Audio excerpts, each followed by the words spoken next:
ይሄ ነገር ግን የገባው ሰው አለ የሚያስረዳኝ በእውነት የገባው ሰው ካለ መረዳት በጣም ፈልጌያለሁ። ትንሽ ግራ ያጋባል ነገር ይያል። እስኪ አዳምጡት። ምንድን ነው የሚሉት? እንደኔ ያሰስ ገሰሱን አወራችና ብለህ ወስደህ ትለጥፋለህ እንዴ? እና ያወራው ማን ነው? አንቺ አይደለሽ አወራሽው? አይ ያወራሽው ካሜራ ፊት የሚነገርና ከካሜራ ፊት የማይነገር አለ። አይደለም ካሜራ የማይቆረጥ አይደለም። አሁን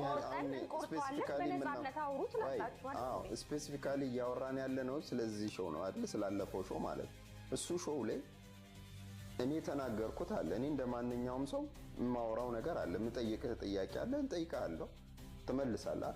በዚህ ሲቹዌሽን ጠየቅኳት። ኖርማል ጥያቄ ነው። እንደማንኛውም ሰው የተሰማኝን ነው መጠየቅ ያለብኝ። ወይም ሾው ላይ ስቀርብ ጉዳዩ ላይ የምንወያይበት ጉዳይ ላይ ይሆናል የምለውን ጥያቄ አነሳለሁ። ያንን ካነሳው በኋላ እማትፈልጊው ከሆነ ኖ ይሄንን ጉዳይ አላወራም ማለት ትቻለሽ። ዝም ማለትም እኮ ይቻላል። ካወራሽ በኋላ ግን አውርቼም መቁረጥ እችላለሁ። ማን ይከለክለኛል? ከዛ ውስጥ የምፈልገውን ወስዳለሁኝ፣ የማልፈልገውን አልወስድም።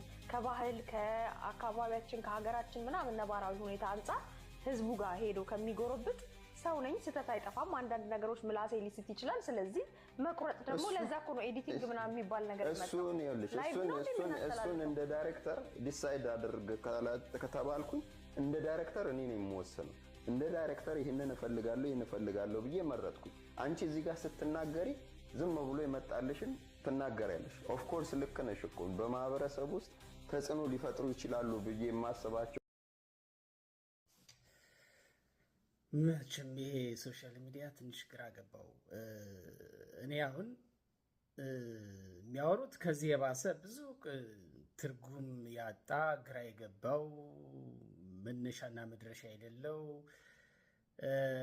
መግቢያ ቦዲ ኮንክሉዥን የሚባል ነገር የሌለው በቃ ፈርጅ የሌለው ማለት ጠርዝም ደርዝም ምንም የሌለው ንግግሮች ሶሻል ሚዲያ ላይ አሁን እየተለመዱ መጥተዋል።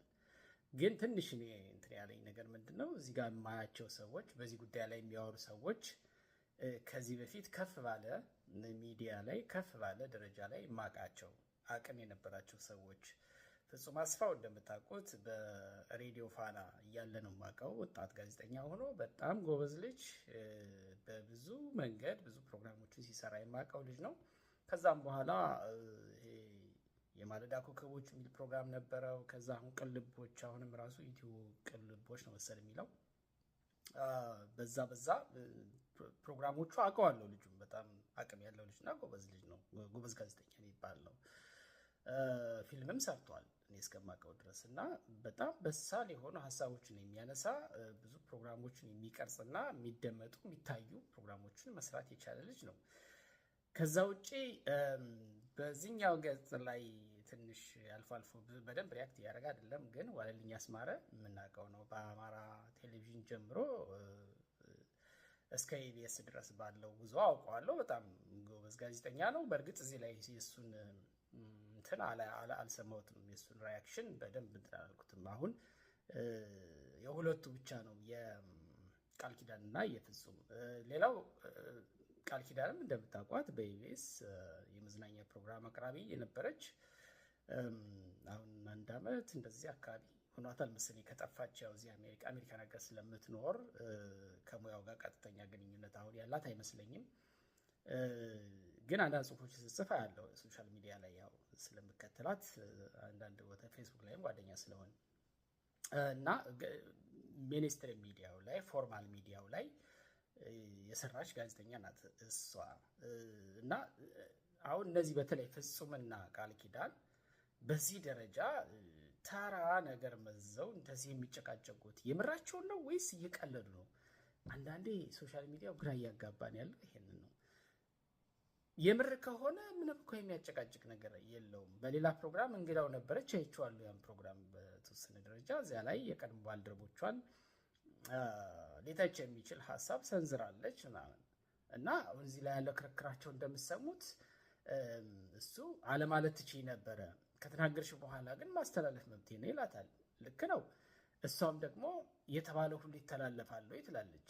አሁን እዚህ ክርክራቸው መሀል ላይ የመጀመሪያው ነገር የተናገረችውን ነገር የማስተላለፍ የሱ ነው ኃላፊነቱ፣ መብቱም የሱ ነው። ያስተላልፈዋል። አንዴ ብለሻል ይህን ሀሳብ የምፈልገው ሀሳብ ስለሆነ ልቆርጠው ላስወጣው አልችልም ብሎ ማስተላለፍ ይችላል። በሚዲያ ህግም የተባለ ነገር አትቁረጡ ነው አይደለ? ይሄ ሳንሱሩ ምኑ እኮ የሚደረገው አሁን የመንግስት ሚዲያዎች የሚታሙት በምንድን ነው? የማይፈለጉ ነገሮችን ቆርጦ በማውጣት ነው አይደለ? ሳንሱር ይበዛዋል ነው አይደለ? ግን በሚዲያ ህግ ነፃ ሀሳብ መንሸራሸር አለበት ነው። ሰው ያሰበውን ይናገር፣ ያሰበውን ደግሞ ሰው ይስማለት ነው። ህጉ እንደዛ ነው። የፕሬስ ፍሪደሙ እንደዛ ነው። ግን ደግሞ አንድ ነገር አለ። ተጠያቂውና ጠያቂው በሚያደርጉት ስምምነት ኦፍ ዘ ሪካርድ ወይ ከቀረጻ በኋላ ወይም ከቀረጻ በፊት እንደዚህ ነገሮች ከቀረጻ በፊት ከሆነ ማወራቸው አላስፈላጊ ነገሮች ካሉ እነሱን ልታወጣልኝ እንስማማ ይለዋል። ከቀረጻም በኋላ ከሆነ ደግሞ ያስታውስና ይሄን ስለተናገርኩኝ ይሄ ነገር የሚያመጣውን ነገር በመጥቀስ የሚያመጣውን ኔጌቲቭ ኢምፓክት በማንሳት ስለማይጠቅም ፕሊስ አውጣልኝ ይለዋል። ስለዚህ በዛ መሰረት ሊያስተካክለው ይችላል። ኤዲቲንግ የሚባል ነገር እሷ እንዳለች የተፈጠረው ያልተፈለጉ ነገሮችን ቆርጦ ለማውጣት ነው። ነገር ግን አሁን እዚህ ጋር ጅብ ከሄደ ውሻ ጮኸ አይነት ነገር በቃ ያደነቁሩናል። እዚህ ጋር ወጥተው እንደዚህ ታደርጊ ነበር፣ እንደዚህ ማድረግ ነበር፣ ይሄ መብቴ ነው፣ ይሄ መብት አይደለም የተባለው ሁሉ ታወጣለህ ምናምን እና ምን ይተበስ? እኛ ምን እናርጋችሁ እንዴ? ምን እናርጋችሁ? አየር ላይ ወጣችሁ እንደዚህ የምትከራከሩብን ለምን በር ዘግታችሁ እዛ አትከራከሩም? እኛን የምታደርገው እዚህ ህዝብ መቀለጃ ሆነ እንዴ? ማለት እሺ፣ ማንም ቲክቶከር በለው የሶሻል ሚዲያ ላይ ያለ ሰው ወጥቶ እንደልቡ ይናገራል፣ እንደፈለገ ይናገራል። ከኖርም ውጭ የሆነ ነገር ይናገራል። ከኖርም ውጭ ማለት አንዳንዴ የሰዋዊ ኖርም አለ፣ የሙያ ኖርም አለ። እናንተ ባለሙያዎች ናችሁ፣ የሚኒስትሪ ሚዲያ ባለሙያዎች ናችሁ፣ ጋዜጠኞች ናችሁ። በዘርፉ ተምራችሁ ምን ብላችሁ ምናምን ብቻ የሆነ ኮርስ ወስዳችሁ አላቅም ብቻ ዝሮ የሚታወቅ ሚዲያ ላይ ሰርታችሁ የምታውቁና ፐብሊክ ፊገር ልትባሉ የምትችሉ ሰዎች ናችሁ። እና ወጣችሁ እዚህ አሁን እቃቃ ጨዋታ ተረት የምታደነቁሩን ምንድን ነው? ልክ እንደ ሌላ ጀማሪ ማንም ሰው ተነስቶ ስልኩ ላይ የሆነ ነገር ቀርጾ እንደሚለቀው ሰው እናንተ አሁን በዚህ ደረጃ እናንተን ይመጥናል? እንደዚህ አይነት ጉንጫ አልፋ የሆነ ክርክር። ኧረ ተው! በጣም ነው የገረመኝ በእውነት።